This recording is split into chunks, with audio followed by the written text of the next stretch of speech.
So Malphite got banned, which is hilarious. We'll talk about that later. But Renekton and Ziggs, which are very reasonable, leaving Riven open. And we've already seen it. Like, if you're not aware kind of what TJ's talking about, Z was the Baron laner for ThunderTalk, and he was exceptionally good. Arguably one of the best, if not the best individual player in the world for Wildrift right now. But he's the mid laner for this tournament because they have to swap things around, and he still plays Riven. And it doesn't really matter where he goes with it, he still kills everyone. And they have some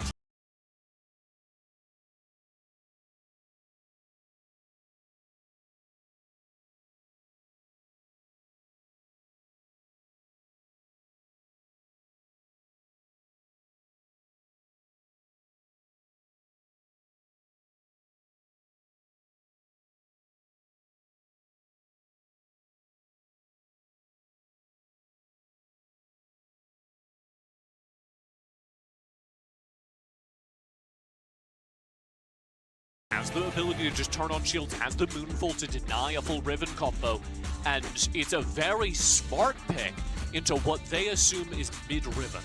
And to be fair, Rolster's like road to get here, right, through their quarterfinal into the semi, was Isaac Diana doing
give Doe this Graves and hope that he gets big enough he can be the majority of this team's damage in the mid-late game team fights where Rolster want to win. Yeah, definitely felt like Doe and Isaac are a duo that were rivaling Hawk and Rush yesterday when they defeated Sengoku. They did very good in that matchup, so I think they are up to the task of containing Z and Chris.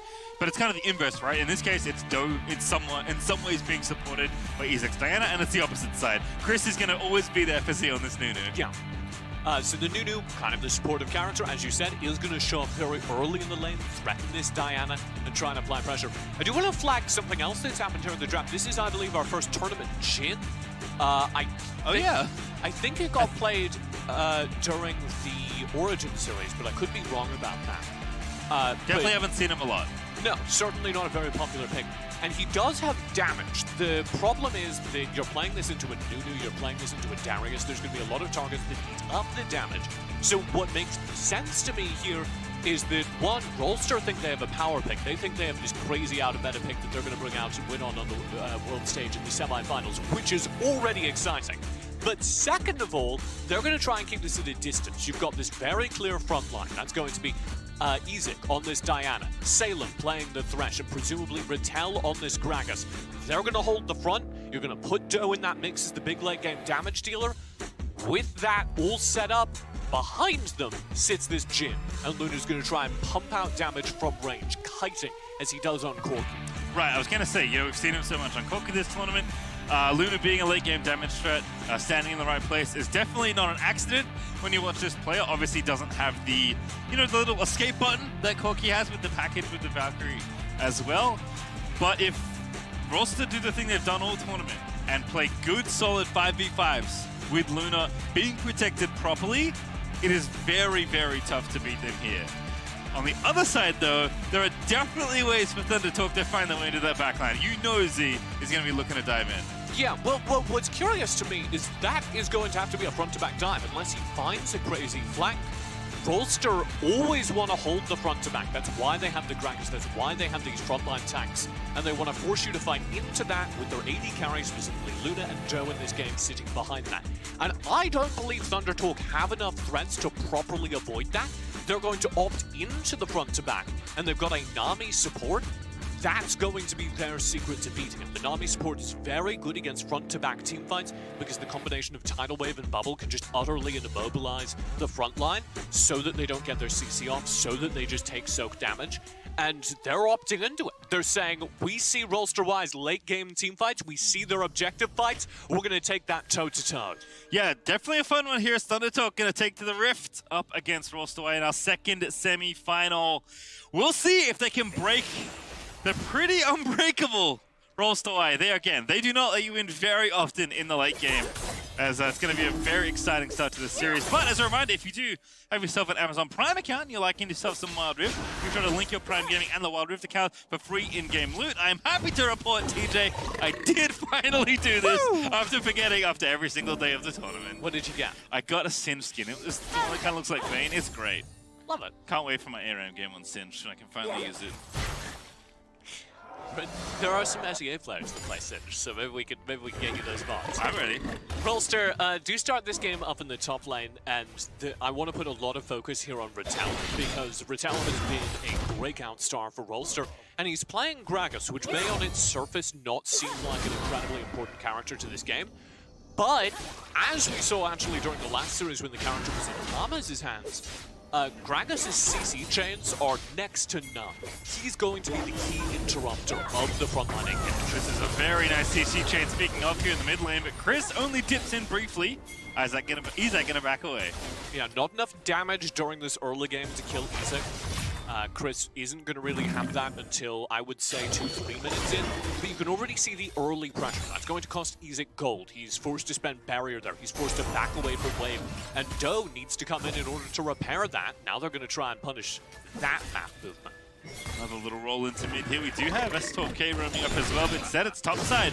It could be in a spot of bother. Doe is here near the crab, but Rattel is actually rebuffing Feibai without the help here. So now Chris has found, oh my goodness, over the the angle wall. over the top. He's looking for it. That's the first blood. That is disastrous early on for Rolster. Exactly what you don't want when you're playing into ThunderTalk. Z finding an early kill as Rolster take a little bit too long on their first scuttle crab. They drift up there, take their time.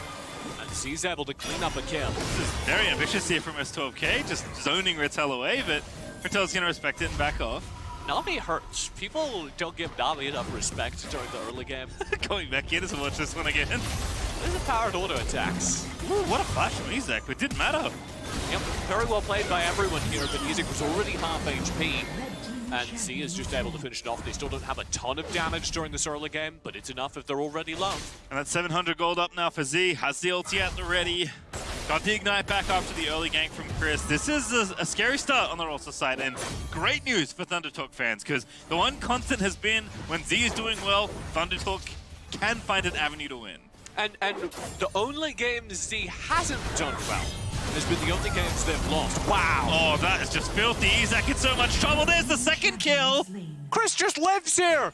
He rolls immediately out of base with the snowball, comes all the way down mid lane, and it's perfectly timed. Izak thinks he has an opportunity to go in, doesn't understand why he's playing so frisky, and then finds out all too suddenly that he's got backup. It's just the Nunu Classic at this point. Nothing to do but roll into your lane with a big old snowball.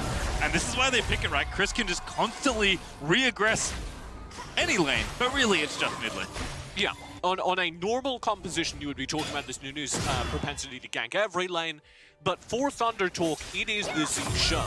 I actually want to bring up, I was talking to Grandin down on the stage floor, and he, as a talented, multilingual, very intelligent person, was eavesdropping on ThunderTalk. And this is their game plan. Their coach was saying, focus in on Z, focus in on their mid lane, because that's our win condition, and my, does it reflect in the way they play the map. Yeah, didn't have much other time to build plans when you upended your roster coming into the tournament, so kind of makes sense. Great hook there out of Salem. Luna gonna maybe re-engage it. Chris gets away. I thought we were gonna trade for a second there in objectives, but teams have decided that they don't want to give either of them away. It's the Rift Herald and the Infernal Drake, both of which are very powerful. Yeah, Infernal Drake, the only Drake you will see teams fight for over a Rift Herald. Here's the thing though, Rolster have never seen a dragon in their life. They don't know what they are. They always go for the Herald, so we're gonna get a full fight here. Ready with his first item picked up already, so this could be big here for ThunderTalk if they can find the right angle. Chris on the approach, gonna zone out Rattel. Fei-Bai looks for the pullback, doesn't find it. Now they're on the Herald.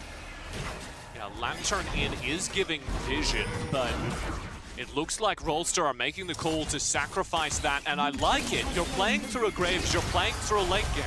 There's no damage here yet for Rolster, especially into a boosted Z, especially into Z with that much early game gold. Just hit the pause button, try and slow down this game. I don't know if you want to be fighting here, Isaac, but he's going to go for it.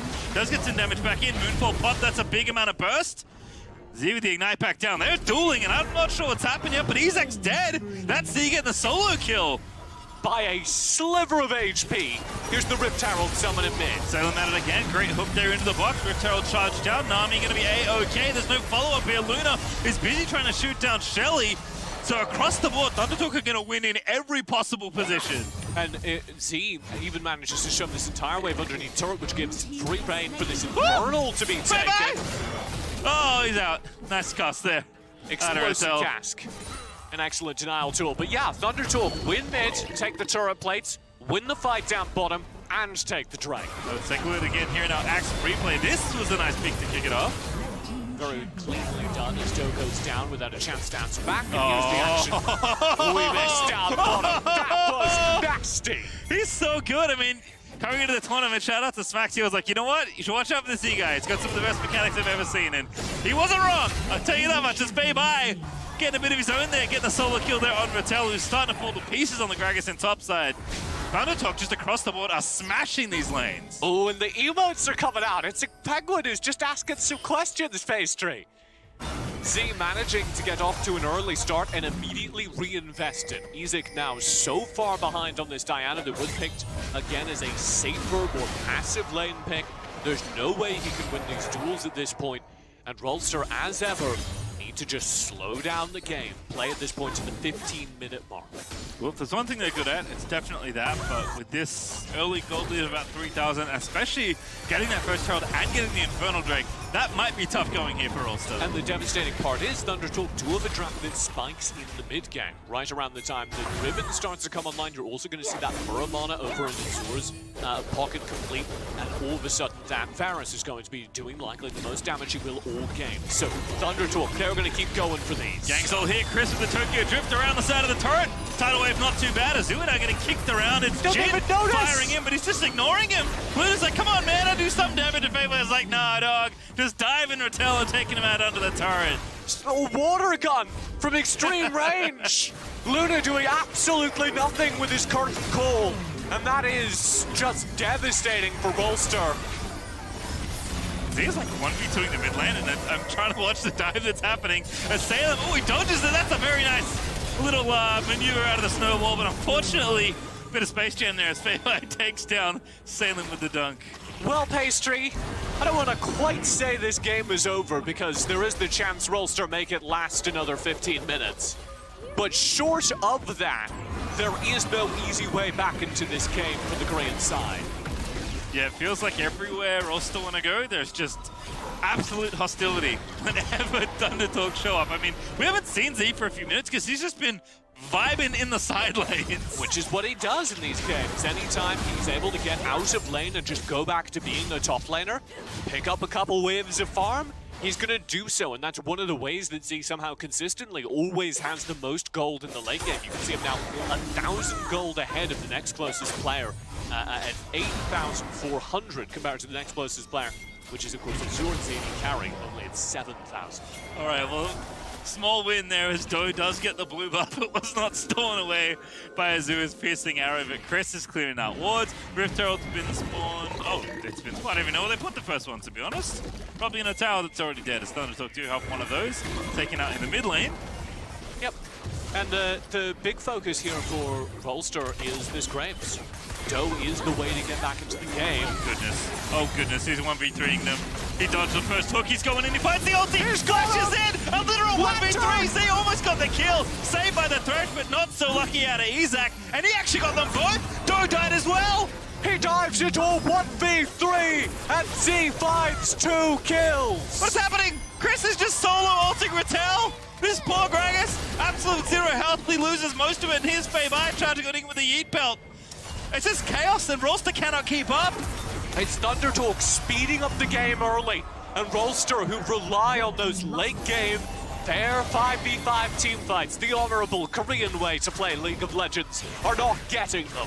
Not very fair when enemy is up 9,000 gold and the enemy Riven is 5-0-0 with 2 items, 1v1ing you under your tower, basically actually did 1v3 you and kill 2 of you. It was a legitimate 1v3. And Luna, I don't know whether or not this Jhin is at fault. I don't want to say that the pick is completely invaluable, but needs 2-3 items and just isn't doing anything with Ghostblade at this point. So the only damage threat that I believe in that could activate this game is Doe at 3rd item. He's completed Bloodthirster now, which is going to give him some drain tank potential, but he needs crit in order to really do damage in these team fights. So you're still at least 2-3 minutes away from Doe being a damage threat. This was absolutely sick. I don't want to watch it. I don't want to watch it. Yeah, there's the Ignite that killed Doe, and he's just left out to dry. Doe could have left the Lantern, to be honest. Yeah. Actually, yeah, that would have been a good thing. Instead, it's Charge Blade now done for Z's 11,000 gold. That is clear of everyone. He is 2,000 gold ahead of the next Fed member on his own team, let alone the total advantage that ThunderTalk currently have over Rolster. You said it a few minutes ago, it's not over, but boy does it feel like it. Yeah, I mean, it is over except for Rolster's wave clear and ability to slow down games, which they are remarkably good at. I don't want to paint that as a likely opportunity. This is quite a tall task. Yeah. Even for a team as good at stalling as Rolster, and I say that lovingly. They are very good at getting themselves to fair late games and winning 5v5s by out-executing. It's just as you said, it's not a fair fight. You do see that crit being built now on Doe. That's kind of what they're focusing on in a dream world. Rolster gets to wait for Doe to complete what is probably Infinity Edge as his 3rd item before anything happens here. Alrighty, Rattel lines it up on Faye-Bye. Here comes Doe. This is a good kill for him to try and get here, but gonna go in with a bounce, gets the upper hand, spin him back around, looking for the kill. Rattel gonna get flashed on the Q's, not enough. Does get the kill, it's close, but it's not close enough. Turret taken in the opposite side of the map though. The Rift Herald summoned and it's gonna collide with the inhibitor. Yeah, this is gonna be it. Zio just flashes in, gets 2, the tidal wave's there. Great to enhance up the Riven, doesn't get the kill but takes the inhibitor tower.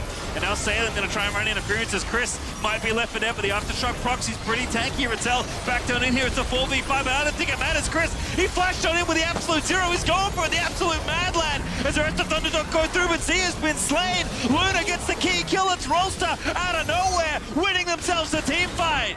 ThunderTalk overstretched. They play with 3 players into Rolster's base. It eventually becomes a 3v4v5 as ThunderTalk are trying to press forward, trying to end the game then and there, and Z makes a bizarre call to dive into 4 players, thinking he can shut them all down.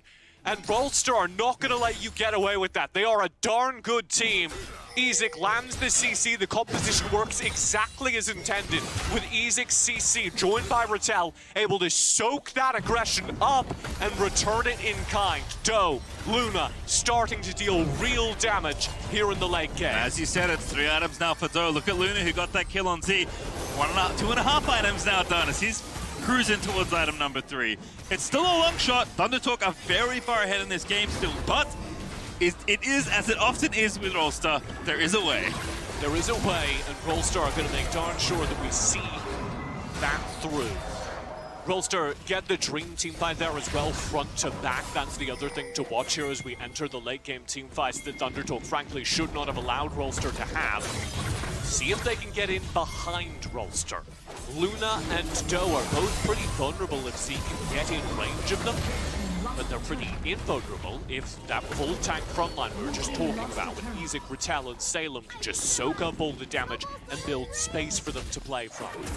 Dragon up in 2 seconds. Ezek was busy in the silent, but has to go and recall now.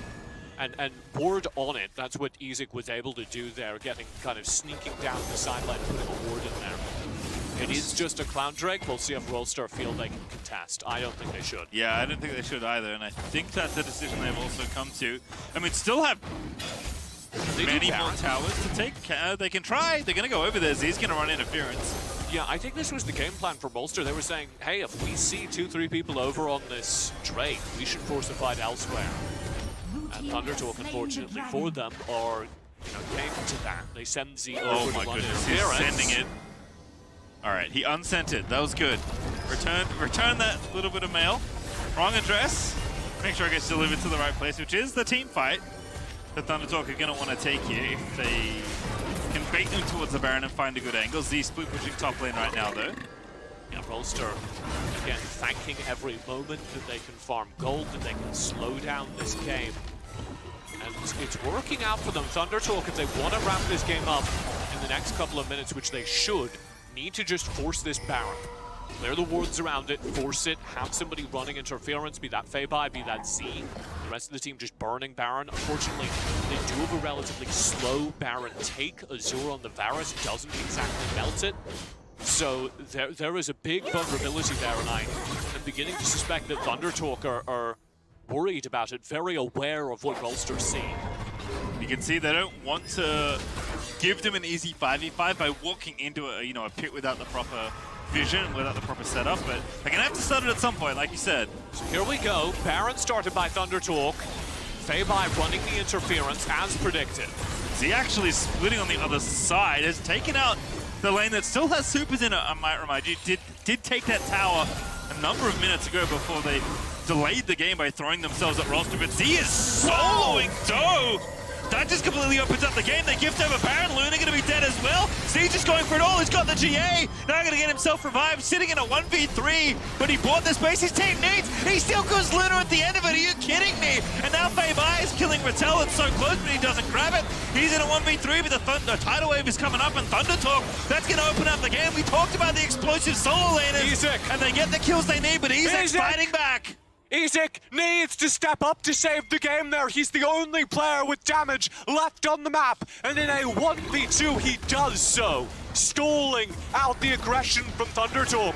And with Z dead, Rolster able to last a moment longer. ThunderTalk did get the Baron during that play, and they're going to push with it down the mid lane, down the bottom lane, and try and end this game. I feel like this game should have been over twice now, and yet Rolster have still held on, despite losing their inhibitor, despite losing the Baron. RFC done now for Luna. He had that for the last fight. He's building towards his next crit item, so he's going to start doing some very serious damage on this Jhin. We'll see if he can stay alive long enough in the back of the team fights. It is all about that. Doe, Luna need to be protected. Otherwise, Z will gain access to them, melt them, and this game will be over. And we saw Z is unrelenting in his pressure, right? He waltzed through 3 people to get 2 kills. One on the jungler to skewer the Baron, and poor Luna just got massacred at the end, chopped up by a Hawker Salami. So it's rough out there. But if any team can protect against a Rampage agreement, it is going to be a team like Rolster. Yeah, I will say it was a mistake from Doe to be vulnerable to it. Z was rotating up from the bottom lane. That was fairly predictable, and Doe was just caught in front of his turret. And that's a positioning problem. Doe, who's maybe not used to being the hard carry of this team, needs to get used to the fact that if he is not standing literally behind his tanks, he is leaving his team vulnerable. Here we go, for the game. One more tower, the siege certainly could be it. ThunderTalk looking to still crack through a few more. They got the supers on the way, but they're going to be a little bit late here. Z, can you walk up? He wants to. I don't think he can safely, so he's going to back away, but Elder Ocean. The Elder Ocean is up in just 10 seconds. ThunderTalk can't just break away from this siege and go for the Ocean. They're going to do exactly that. So you're going to take the rep up on the way out. A touch greedy, but definitely fits the profile of the player we've been watching all Horizon Cup long. Oh, I love this. Leave your Riven up there to split and just be confident in actually the Nunu solo. He's on a ward though. Not Chris anymore. was spotted, so they know exactly what's going on here. Z, split pushing in the meantime. Does take an inhibitor turret. Here's the play. And Nunu can just solo start this, so now Chris turns it back around. They're going to collapse, actually looking for the 5v5. The Lantern's out. Z flashes in. That's the kill they're looking for, the stasis. I don't think that's going to be enough, and Doe just melt. The rest of the squad goes in as Rolster are trying to find the fight, but Feiba's got the dump. He's popping up for the resets. Luna's all the way in the back end of it. Z is dead. Chris is dead, but the rest of the squad live, and that is all ThunderTalk need to take game 1. Luna, 1v3, needs to do the impossible. I think it is unfortunately going to be just that. Even if he can defend here, every single lane is infested with super minions. They're so far away from somebody respawning to help this poor Jhin. 20 seconds on Salem, and now they're just gonna go in there, apprehend bubble, see you later, lights out. Game 1 belongs to ThunderTalk. Slow and steady, ThunderTalk grind out the win. They find an early acceleration for their carries in the mid lane.